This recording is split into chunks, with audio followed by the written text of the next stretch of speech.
Habang sila ay naglalakbay, mga kapatid sa Islam, biglang nagutom si Khidr. Meron silang nadaanan na isang bayan. Biglang nagutom si Khidr. Humingi siya rito ng pagkain, mainumin. Ngunit hindi siya binigyan ng mga tao sa bayan na yaon. At doon din mismo sa bayan na yaon, meron siyang nakitang bahay na papatumba na.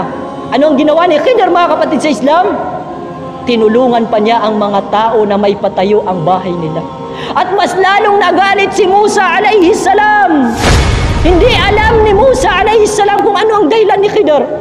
Sabi ni Musa alayhi salam kay Khidr, "Ya Khidr, sa unang pagkakataon, kanina pinasakay tayo ng libre sa bangka, binutas mo ang bangka.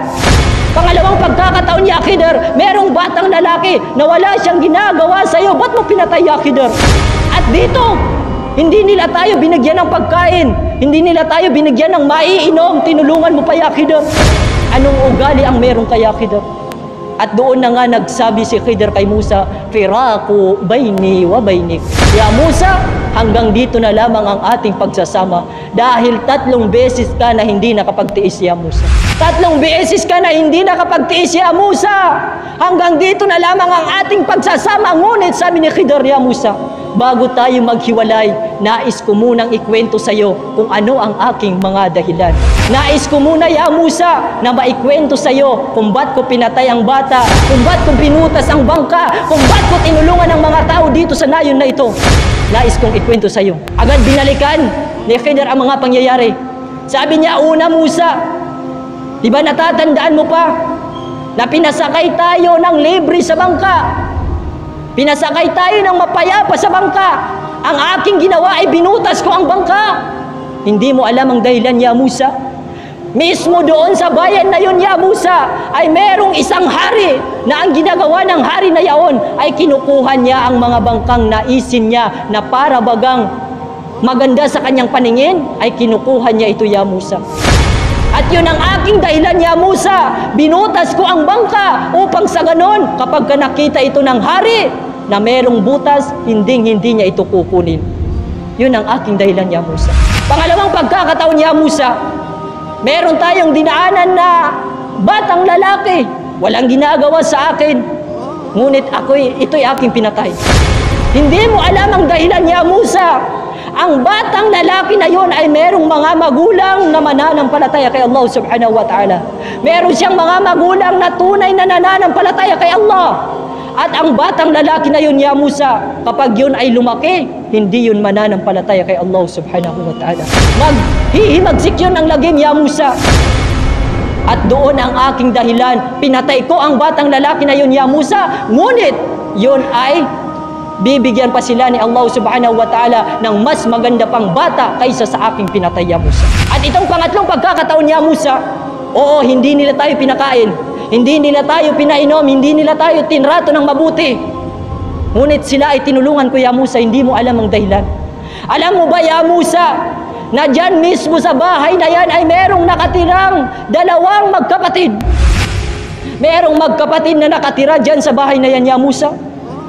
At dyan mismo sa bahay na yan, Musa, wala silang ama, wala silang ina. At dyan mismo sa bahay na yan, Musa, inilibing ng kanyang mga magulang ang kanilang kayamanan. Ginto, pilak, inilibing ng kanilang mga magulang ang kayamanan, ya Musa. At ang bukod tanging palatandaan nito ay ang kanilang bahay. At kapag nawala ang kanilang bahay, ya Musa, hindi nila malalaman ang kayamanan ibinigay sa kanila ng kanilang mga magulang. Ngunit itong pangyayari, ya Musa, sabi ni Khidr kay Musa, "Ya Musa, itong pangyayari na ito ay hindi ko kagustuhan. Hindi ko ito kagustuhan. Hindi ko kagustuhan butasin ang bangka. Hindi ko kagustuhan na patayin ang bata. Hindi ko kagustuhan na tulungan ang mga tao. Ito'y kagustuhan ni dakilang Allah subhanahu wa ta'ala. Ito ay kagustuhan ni dakilang Allah subhanahu wa ta'ala dahil inutos niya ito sa akin, ya Musa." Ano ang unang-unang makukuha natin, mapupulot natin na aral dito, mga kapatid sa Islam? Unang mapupulot nating aral dito, mga kapatid sa Islam, ay kahit gaano pa man tayo kaalam, katulad na sinasabi ko, ulama ka man, ustad ka man, doktorate ka man, o saan ka man nakapagtapos na lugar, huwag na huwag kang maging mapagmataas.